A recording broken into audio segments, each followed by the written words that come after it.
Click to chat क्या चीज़ है और हम इसको किस मकसद के लिए यूज़ करते हैं और हमने इसको कैसे यूज़ करना है। सबसे पहले आपने एप्लीकेशन को इंस्टॉल कर लेना है प्ले स्टोर से।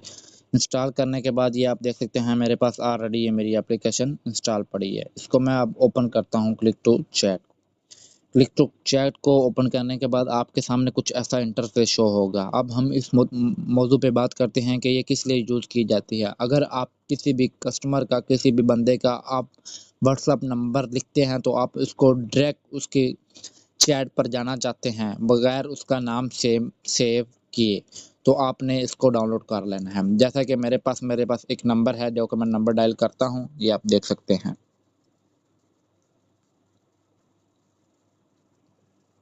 ये मैंने एक नंबर डायल किया। नंबर डायल करने के बाद मेरे पास ऑलरेडी 2 व्हाट्सएप पड़ी हैं। इसमें से मैं किसी भी व्हाट्सएप पे इसको ओपन करता हूँ। मेरे पास ये व्हाट्सएप थी।